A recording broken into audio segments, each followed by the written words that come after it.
All right, so we talked about Columbus a little bit, but of course we have to talk about other Spanish explorers.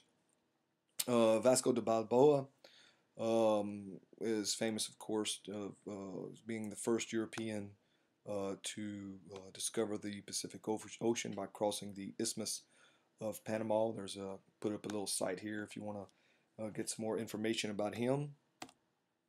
Juan Ponce de Leon discovered Florida. And of course, again, when I say discovered, he was not the first human beings in Florida. He was in search of the fountain of youth. Old people have been going to Florida ever since to retire. Okay, that's a little joke. Um, uh, he was killed by an Indian. An Indian's arrow. Uh, they didn't take too kindly of Ponce de Leon. Ferdinand Magellan rounded South America, and his crew eventually went around the world. I say his crew because Magellan was killed fighting with the natives in the Philippines. This is in the 1500s, early 1500s, claimed Guam and the Philippines, and that's why today the Filipino language is kind of a mix between Spanish and the indigenous languages of that area. And many years later, in 1898, um, when we fought the Spanish in the Spanish-American War, it was supposed to be over Cuban independence. We were helping the Cubans get their independence, but one of the reasons was that we wanted some of these islands that was claimed by Spain in the Pacific Ocean, so that we would have coaling stations for our ships to be able to go across the Pacific Ocean. His navigator uh, eventually made it, and the crew, I think they had maybe 18 left, made it back to Spain in 1522. Um, the Spaniard who conquered the Aztecs was Hernando Cortez. Sometimes you see it's spelled with a Z, and this is you can't really. This is not a very good map, but it just kind of shows you. This is in the it's kind of southern, what today is southern Mexico, and shows his journey that he took. It was about 200 miles. Okay, so that's about from maybe from Lake Charles to New Orleans. And this is a picture of more of a contemporary painting of Cortez. I don't think that's really that accurate. I'm not sure. Now, he went there with 600 men. As I said, he marched 200 miles. He eventually conquered the Aztecs, conquered the city of Tenochtitlan, which today is Mexico City. And this is kind of what I really want you to remember from this lecture, and that's why I went through the other material kind of quickly. How was Cortez able to conquer with just 600 men um, the Aztec Empire? And one, is well. First, let me say that the Europeans here had several advantages, and all of the last three is something that you will see over and over again. Okay, so that's kind of why I want to go over this. I mean, how were the Europeans really able to subdue and to conquer the Native Americans? And I don't want to say that it was easy, but that could be debated. But I think once these factors come into play, it was always relatively easy, whether it was with the Aztecs, whether it was with the Inca, or for that matter, even the Native Americans in what today is the United States and Canada. But again, that one could kind of argue back and forth on that. But I would say that in many ways it was easier than one would expect. I mean, let's look at this as an example.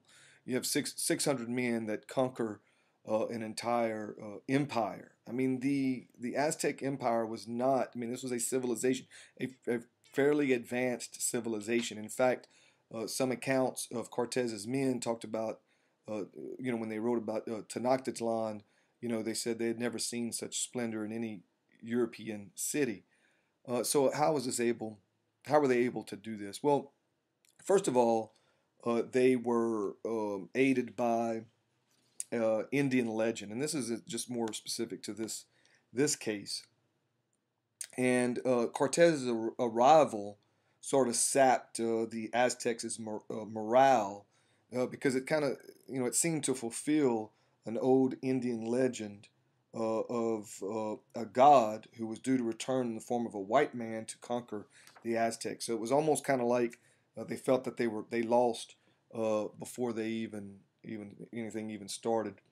Um, but that again, that was more specific, I think, to this. Now these here are advantages that the Europeans had that we see over and over again. Obviously, they had more advanced military technology. When this is not the case, for example, earlier in the earlier PowerPoint, when I said that in the plains, the Indians, the Native Americans in the plains, the Sioux Indians, for example, had a superiority in technology for a long time. Let's say, for example, in the 1820s, 1830s, and 1840s, the bow and arrow was more superior than the musket. It wasn't until you had revolvers and mainly rifles that people felt a little bit more secure going into those areas. When the Native Americans had superiority in weaponry and technology, then it wasn't so easy to conquer. I mean, so this is always a huge advantage. Okay, it doesn't mean that if you have superiority in technology that you're necessarily going to win in any kind of war. All right, in the end, what decides victory in war often is just the overall grand strategy. But military, superiority in weaponry always is, a huge advantage. I mean, if you go to war, you're better off having superiority in weaponry. So in this case, they did have maybe not, one, I think one can argue not so much an advantage in offensive weaponry, but they did have armor. All right, so one can say that in terms of the technology that they had in defensive, or defensive technology was a major advantage. The biggest, I would say, like maybe the two biggest advantages though that the Europeans had was, number one, there was a lot of disunity, all right, among not I say right here I wrote the Aztecs, okay. However, I would argue that it wasn't, when you talk about an empire, okay, what exactly does that mean? What exactly is an empire? What this means is that you have a pretty sophisticated civilization, let's say right here. Okay, let's call this the Aztecs. And their society develops into a civilization.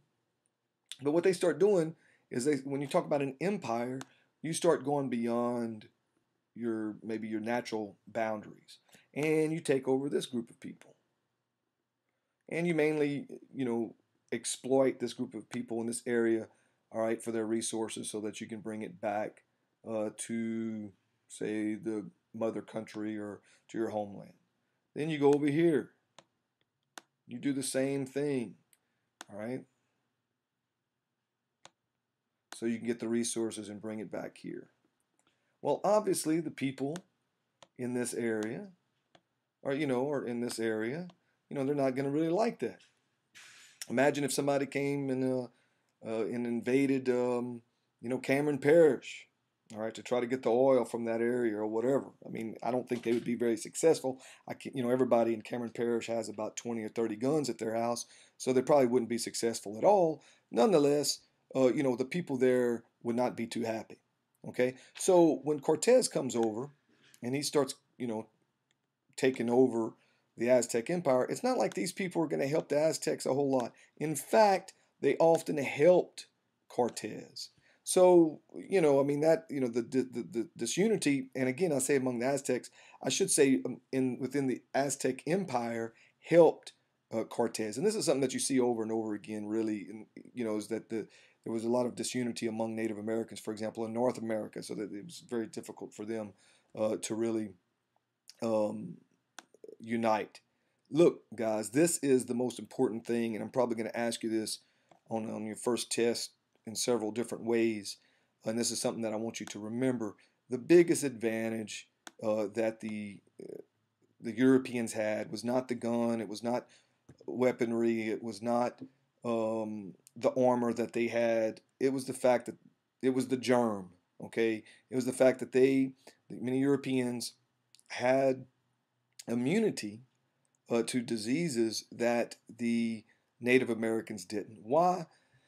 Mainly because the Native Americans were isolated in North America, North and South America for a very long time.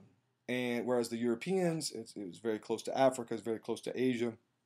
And so they had, they were exposed to a lot more.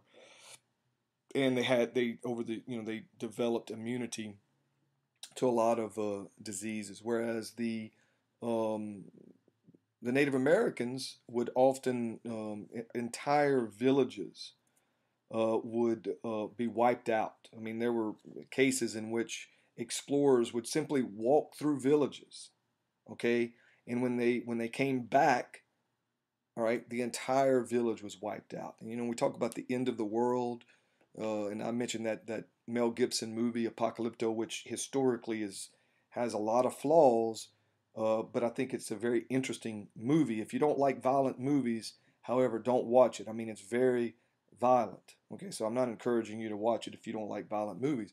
But if you've never seen it, and some violence doesn't bother you, and you understand that there's a lot of historical inaccuracies, a lot of people were very critical, like, oh well, it's so historically inaccurate or whatever. Don't worry about that.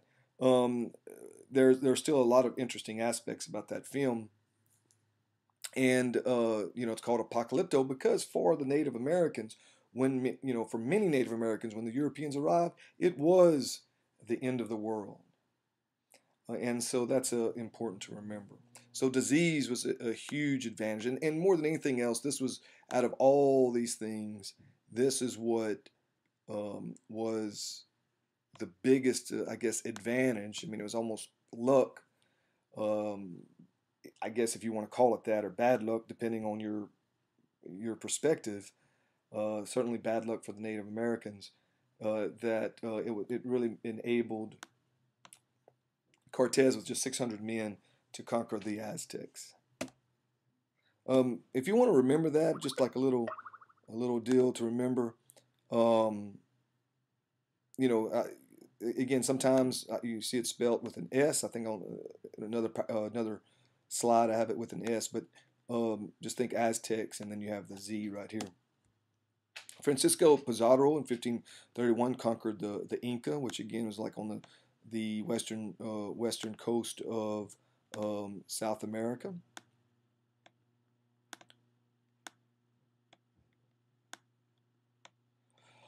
And it was easy, again, relatively easily for Pizarro to do this because about half of the population, the diseases that Cortez brought, eventually spread from Mexico into that area, through Central America and into that area, and about half the population was gone.